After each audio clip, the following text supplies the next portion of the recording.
Hi, hello! Magsalama akong i-share sa'yo. Meron akong good news and bad news. So, naniniwala ka ba na mahal ka ni Lord? Yeah, sure, mahal tayo ni Lord. Lahat ng nilikha ng Diyos, tao man yan, hayop man yan, puno man yan, lahat yan ay nilikha at mahal ng Diyos. No? Pero, meron pong isang problema. Sa kabila nun, ang tao po ay nagkasala. At ito po yung bad news na gusto kong sabihin sa inyo.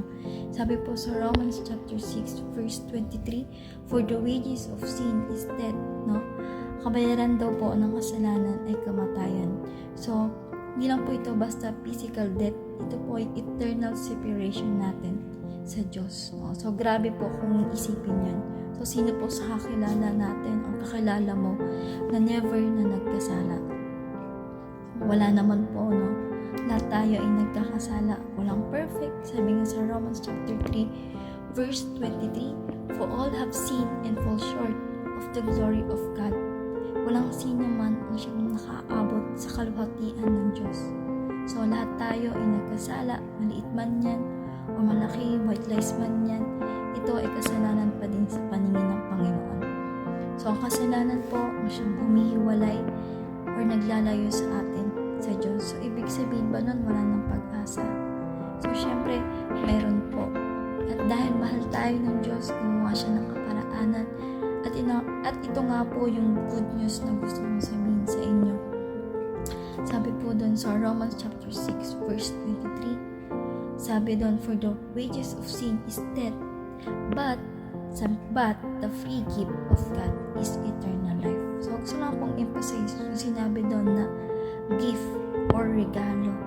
So, ano po pang pinagkaiba ng gift at ng reward? So, pag sinabi po natin reward, ito po yung kailangan pang paghirapan mo or kailangan ka pang gawin para magkaroon ka ng reward or ng points or ng access, no?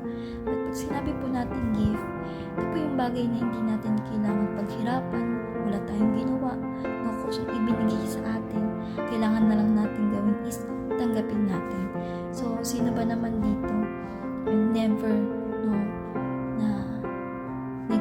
never na ayaw makareceive ng regalo, no? So, lahat naman po tayo excited pag nakaka-receive ng regalo, lalo na ngayong Pasko, no, bigayan ng regalo.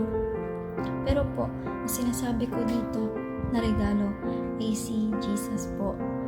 Si Jesus po ang ibinigay ng Panginoon sa atin para bayaran ng ating mga kasalanan. Sabi nga po yun sa John chapter 3, verse 16, "For God so loved the world that He gave His only begotten Son, that whoever believes in Him shall not perish, but have an eternal life." No? So, grabe, napakabuti ng Panginoon. No? Ibinigay niya si Jesus. No? Siya ay namatay sa krus para bayaran ang ating mga kasalanan. No? Pagkatapos ng 3 araw na kanyang pagkamatay, nabuhay siya ulit para ipakita na tinalo niya na ang kasalanan at ang kamatayan. So, grabe po yung ginawa ng Panginoon. So, si Jesus lamang po ang siyang daan. Sabi po sa John chapter 6, verse 14, "Jesus is the way, the truth, and the life, and no one comes to the Father except through me." So, sino po yung daan? Si Jesus. Sino po ang greatest gift? Si Jesus po. At ngayon po, ano po yung dapat nating response doon sa regalo ng Diyos?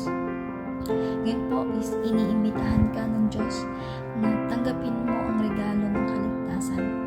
So, ang kailangan mo lang gawin ay magsisi, humingi ng tawad sa Diyos, talikuran ng kasalanan, at tanggapin si Jesus sa puso mo bilang Panginoon at tagapagligtas ng buhay mo. So, ngayon, no, kung tinatanggap mo si Lord or gusto mo siyang tanggapin bilang iyong Diyos at tagapagligtas, pwede ka ngayong mag-pray ng isang simpleng panalangin at sabihin mo, "Lord Jesus, patawarin mo ako sa mga kasalanan ko. Tinatanggap kita bilang aking Diyos at tagapagligtas. Salamat sa pagmamahal mo at sa bagong buhay na binibigay mo. Sa pangalan ni Jesus, Amen." So, yun lamang po, and I hope po na na-inspire po kayo sa video na ginawa ko. God bless.